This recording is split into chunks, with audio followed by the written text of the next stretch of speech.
The Commissioner will make a short statement and they will be available to take a couple of questions from you. Without further ado, Commissioner, please. Thank you very much, Daniel. And as you've seen, we have been outlining the concepts behind the communication in the CAP. You've heard it all before, but we're just re-emphasising some of the points that have been making, that it is a common agricultural policy around EU objectives. It will be performance and results based rather than rules and compliance driven. It will simplify the policy and modernise it to take account of the international agreements that we have actually embarked upon in 2015. Secondly, I have been involved in some trade negotiations in recent times, particularly in Mercosur and Mexico. And this week there is an intensive session with our Trade Minister from Mexico, Mr. Cojarda, who is in Brussels. He's on his way back to Mexico via Brussels from Argentina. But we hope that over the next few days that we will be able to have a positive outcome in Mexico.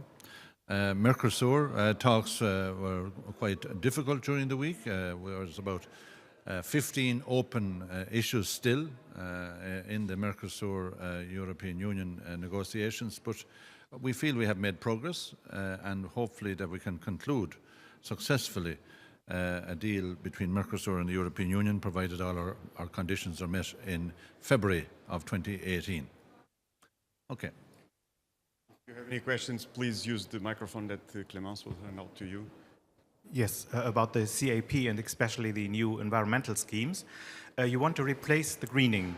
And could you please explain us where a better place for the greening or for, the replacement of the greening is? Do you think of the first pillar or more of the second pillar?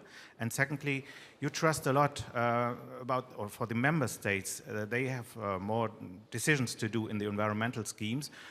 Why can they make a better job than the Commission concerning the reduction of red tape? Well, first of all, we are going to, in Pillar 1 and Pillar 2, require farmers to do more on the environment and climate action. Right throughout the entire allocations of monies in all programmes, there will be a higher level of emphasis and ambition, and objectives required and specific targets will be set to ensure that we meet objectives in Pillar 1 and Pillar 2 in relation to environment and climate. I think that it's over the last couple of years, we have certainly listened very carefully to the farmers and to the member states about the fact that the present policy is too prescriptive in relation to Brussels imposing a top-down approach in relation to what should or should not be good actions to take in respect of complying with our policies.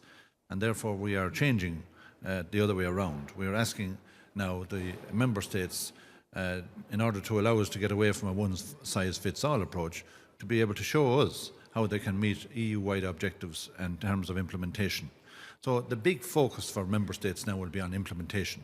And through their CAP strategic plans, they will have to show us, through those particular policies that they propose and which they propose to implement, how they can meet the EU-wide objectives. So, this, in our view, is a better effort in order to, as I say, be able to take account of the diversification and diversified nature of agriculture right around the European Union, and to be able to remove ourselves from the one-size-fits-all approach and give more flexibility in the context of implementation of EU policy objectives in each member state. The lady here. Commissioner, you mentioned the possibility or the option for member states to increase their contribution to EU funds from 1% up to maybe 1.25 or 1.5. Can you elaborate a little bit on that? Is that what's going to come down the line, do you think? Obviously, budget is unknown, but just to elaborate on that. Well, just the situation at the moment is that we have about €12 billion less in the EU budget arising from Brexit. There is still a demand by many member states for more policy coordination at EU level on migration, security and defence. So this will require financial support as well. So if we are to fill the budget, we have to ask our member states to contribute more. And the present calculation is based on gross national income of 1%. If they decide to increase that to 1.1 or 1.2, as the Budget Commissioner has been asking and discussing, well then that helps enormously in filling the necessary gap in our EU budget resources. Also, you will remember that former Commissioner Monti did a report some time ago in 2016, in relation to own resources, where he made certain proposals and recommendations that could be considered by member states as well in order to bring more financial support for the EU-wide budget. So in the absence of those opportunities being taken by the co-legislators, well then there is going to be a reduction in expenditure. But these are the options that are on the table. These are the options that ultimately will probably have to be discussed by the European Council in March. Thomas, one last question. Okay, Commissioner, the report of the Court of Auditors about the greening, they clearly told up to now greening is not a success story. What is your comment and what will be your lessons for the future? And second, if I may, about the Mercosur negotiations, are you confident that there will be a positive outcome at the end of the year or this week or beginning of next year? There will be no outcome for Mercosur this week or next week. But we have made some progress last week in Buenos Aires, and let's see now how we can actually bridge the gap that is still there on many issues between Mercosur and the European Union, with a view to having substantial progress and perhaps agreement in February. In relation to the Court of Auditors report, I am very happy that the Court of Auditors report agrees with the communication on the CAP.